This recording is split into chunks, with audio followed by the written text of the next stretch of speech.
Sequels are really powerful. You know what your audience is expecting and you can play along with that to give them more of what they like. It's supply and demand working in perfect harmony.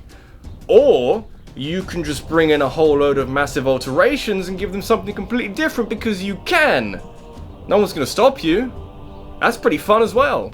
Life gets pretty boring if you're doing the same thing day in, day out. That's why instead of a countdown about video games next week, I'll be talking about my favourite kinds of fruits. You can convince me to do unspeakable things in exchange for a mango. In the eyes of purists, leaving behind one genre for another in a video game franchise would fall into the category of doing unspeakable things. But my argument would be that as long as the new game retains the essence of the series, then yeah, do what you like. Obviously there's a decently sized elephant in this room, and that's spin-off games. Side games are specifically designed so you can bastardize a recognized formula at no cost. And for that, I reckon they should be excluded from this video. I'd much rather talk about how well a new game adapts to a different genre than wax lyrical about how good Mario Kart is, even though it's a moon to Planet Mario. That Piranha Police thing from Mario Kart 8 Deluxe is pretty sweet though. It is tempting to squeeze it in somewhere in this video. I think about this a lot during the week. My life has little conflict in it.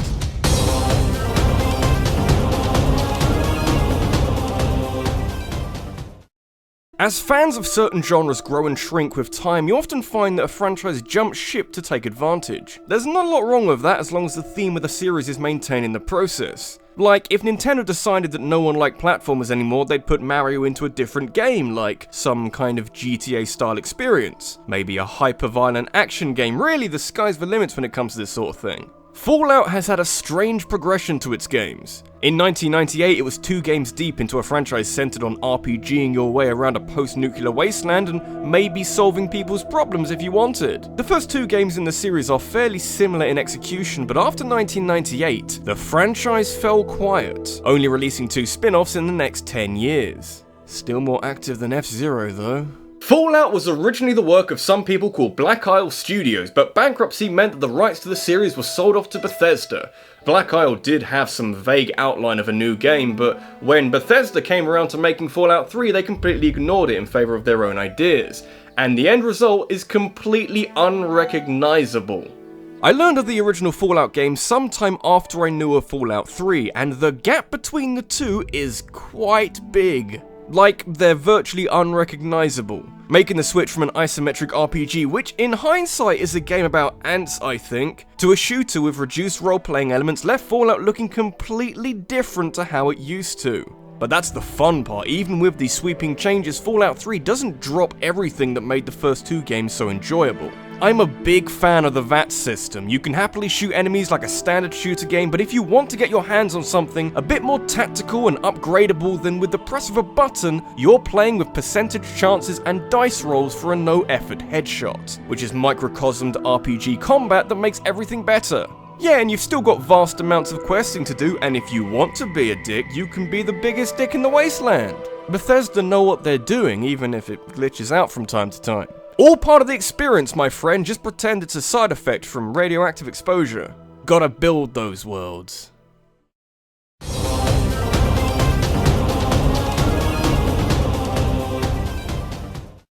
If you haven't touched a franchise in decades, then there's more of an inclination to make radical changes to it. Times change and advances in technology and understanding of what players like in a video game leads to having more confidence behind some massive renovation.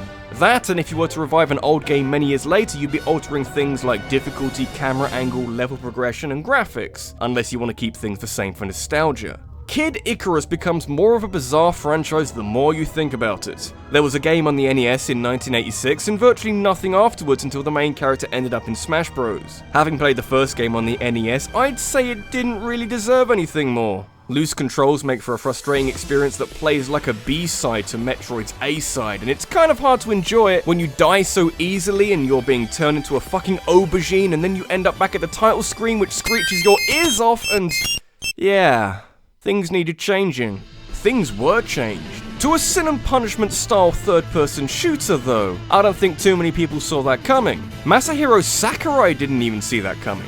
Kid Icarus Uprising started life as an original game before the developers applied feedback from Super Smash Bros. Brawl that many characters in the roster hadn't been in a game for a long time. Hey, if you guys want to make an original racing game but put Captain Falcon in there later down the road, that'd be cool. Ultimately, the gap between Kid Icarus Uprising and the NES original is larger than any other game on here because there aren't many elements that were retained from one game to the next, but what Uprising brought to the table was character. More than just reams of dialogue and self-referential fourth wall breaks, everything's a lot brighter and distinctive, and with a sliding scale where you can tailor the game's difficulties to your needs, we avoid half the problems with the NES game. It's almost like reboots are supposed to evolve the franchise or something, I don't know. Kid Icarus Uprising wasn't really the subject of a lot of criticism when it came out, but the only thing that came up with any kind of consistency was the control scheme, which is a subjective issue in of itself, but it's an easy fix, one that you could easily apply to a new game on a new release on a new console, like say the Switch for example. That thing has a touchscreen, no one uses it. Think about it, Nintendo.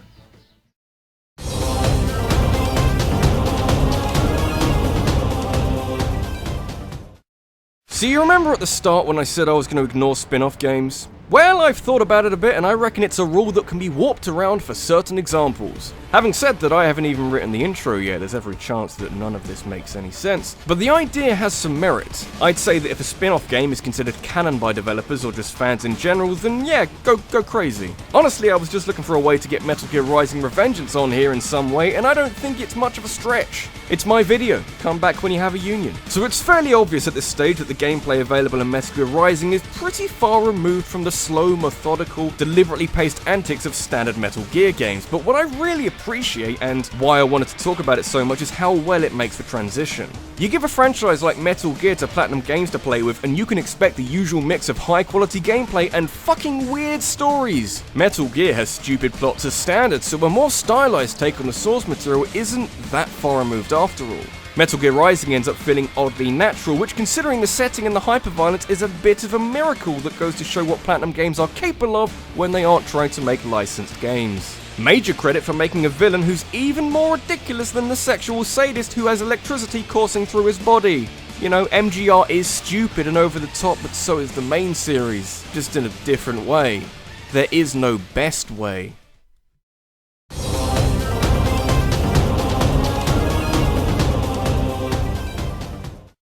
Certain video games over time have become the archetypes of their own genre. That doesn't mean that they're the gold standard by which every other pretender must be judged against, but you know how Mario is like the quintessential platformer? Dynasty Warriors is that, but with hack and slash games. But it wasn't always the case.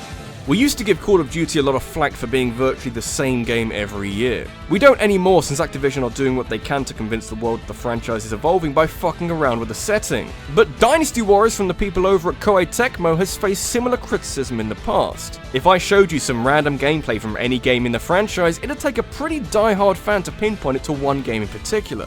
I say that, but the series' origin hasn't got a lot to do with controlling a hilariously overpowered individual and defeating literal waves of enemies. Nah, Dynasty Warriors started life as a fairly standard fighting game.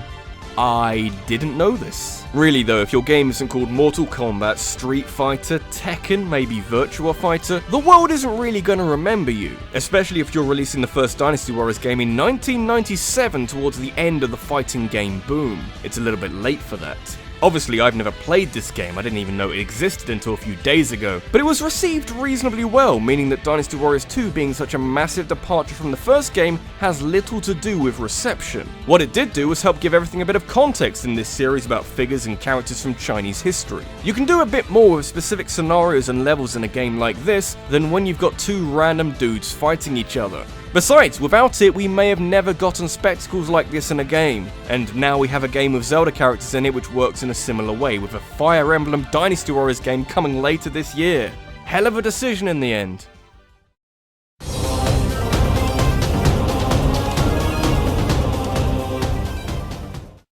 I know this video up until now has been about making sweeping changes to an established formula and seeing what works, but I think there's plenty of mileage for making lots of subtle changes that ultimately amount to a big difference overall. I would argue that any adventure game you've ever played benefits from being expanded into an open world environment. Yes, including the game Adventure for the Atari 2600. Don't tell me you wouldn't want to explore an expansive overworld of different coloured environments that you walk around as this small square. That shit would make all sorts of bank. Zelda games have often been considered adventure games where you can do your fair share of exploring, but at the same time, it felt like you were on safari. You know, you're only allowed to explore the things that we want you to look at. Even Wind Waker put as many hurdles in your way as was needed to stop you.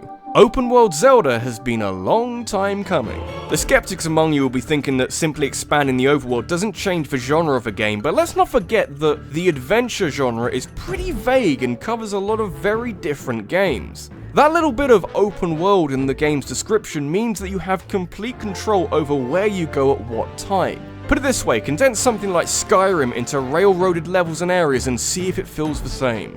It might not seem like Breath of the Wild changes too much about Zelda, but in reality, this is a series that hasn't seen massive innovation over the years. Really, after Ocarina of Time brought the franchise into 3D, it's been a lot of tiny alterations. This is an important game. And I think that's one of the forgotten features of an adventure game, a sense of scale. Ocarina of Time managed this in 1998 through entering a 3D space like Hyrule Field for the first time, and while nearly every Zelda game has a similar moment, gliding off the Great Plateau in Breath of the Wild and having the world in front of you is an unbelievably effective way of convincing the player to embrace the adventure side of this game. You could go to Kakariko Village, but why? You don't have to. You could go straight for the final boss if you like, and it's this kind of choice that has been severely lacking for a long time now. Not to detract from the qualities of other Zelda games, but this is kind of how an adventure game should be handled. Is Breath of the Wild the best Zelda game?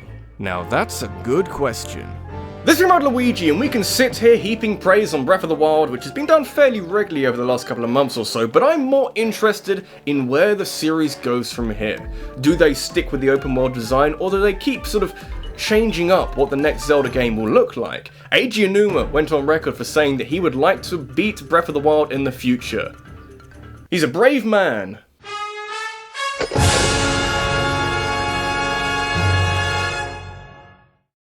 Have you got an idea that you'd like me to turn into a countdown? Let me know in a comment down below, and make sure you check out my Twitter where I'll be turning the best submissions into a poll where you can then decide the best topic. Thanks for watching, and I'll see you in the next one.